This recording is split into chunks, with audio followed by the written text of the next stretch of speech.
Halo, selamat malam. Sisi, adik, ayah, bunda, Kesia, Tristan, dan adik-adik, Jesse, CJ, Jojo, Austin, dan Vivi. Dan semua keluarga yang menggunakan renungan ini bersama dengan anak, Oma ucapkan selamat malam, selamat berjumpa lagi.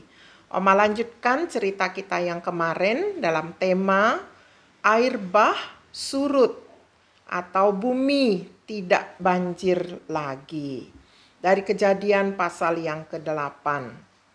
Maka Allah mengingat Nuh dan segala binatang liar dan segala ternak yang bersama-sama dengan dia di dalam bahtera itu. Lalu Allah membuat angin bertiup kencang sehingga air di muka bumi menjadi turun. Juga Allah menutup semua mata air, semua samudra raya, semua tingkap-tingkap air yang ada di langit ditutup sama Tuhan. Maka berhentilah hujan lebat itu dari langit dan surutlah air itu dari muka bumi. Demikianlah berkurang air itu sesudah 150 hari atau kira-kira 5 bulan. Setelah kira-kira 5 atau 6 bulan, Nuh bersama binatang itu berlayar di permukaan bumi. Maka pada bulan ke-7, tanggal 17, kandaslah bahtera itu di pegunungan Ararat. Seperti ini kira-kira gambarnya. Dan 3 bulan kemudian puncak-puncak gunung mulai kelihatan. 40 hari kemudian Nuh membuka tingkap-tingkap yang dibuatnya pada bahtera. Lalu ia melepas burung gagak. Dan burung gagak itu terbang pulang dan pergi sampai mata air di atas muka bumi benar-benar kering. Lalu dia melepas juga burung merpati.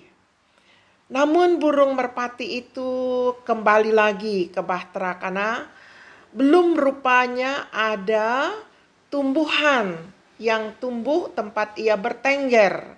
Jadi ia balik mendapatkan Nuh.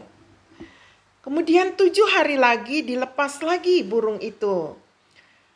Lalu ia balik membawa sehelai daun zaitun yang segar. Dari situ Nuh tahu bahwa air itu sudah mulai berkurang dan sudah mulai tumbuh tunas di muka bumi.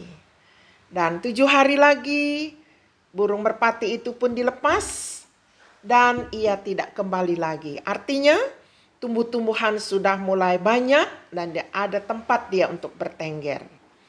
Sehingga tahun 601 ya, pada tanggal 1 surutlah semua air itu, keringlah air di muka bumi, dan Nuh membuka tingkap bahtera itu, melihat ternyata benar-benar bumi sudah kering. Dalam bulan yang kedua, hari yang ke-27, keringlah semuanya dan Allah berfirman kepada Nuh, Nuh, keluarlah kamu bersama dengan keluargamu, bersama dengan semua binatang yang ada padamu. Maka semua mereka keluar, baik Nuh, keluarganya, dan para binatang itu. Lalu Tuhan melihat Nuh hatinya begitu baik.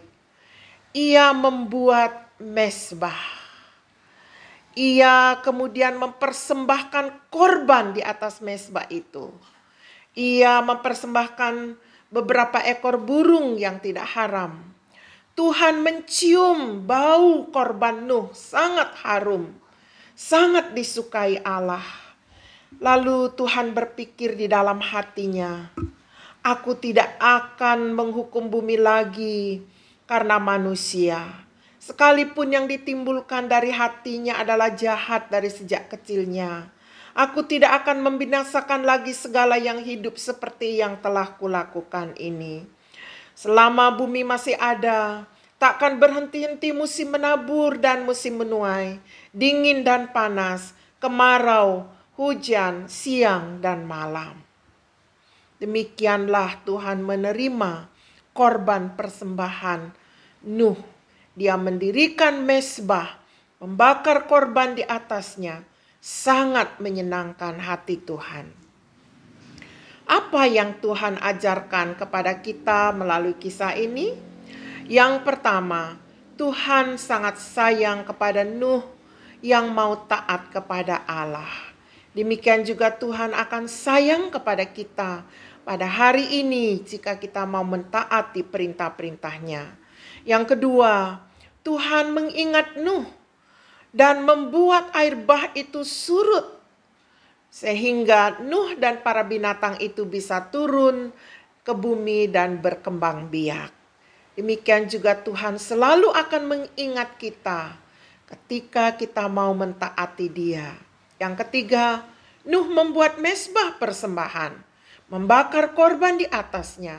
Tuhan sangat senang mencium bau korban itu dan berjanji bahwa Tuhan tidak akan menghukum lagi bumi dengan air bah. Anak-anakku dan para orang tua yang terkasih, mezbah persembahan, mezbah keluarga sangat disenangi oleh Tuhan. Janganlah lalai melakukan perenungan seperti ini. Teruslah lakukan. Korban kalian sangat menyenangkan hati Tuhan. Nah, ayat hafalan jangan lupa anak-anakku. Hai anak-anak, taatilah orang tuamu di dalam Tuhan karena haruslah demikian. Hormatilah ayah dan ibumu. Ini adalah suatu perintah yang penting dengan seperti yang nyata dari janji ini, supaya kamu berbahagia dan panjang umurmu di bumi.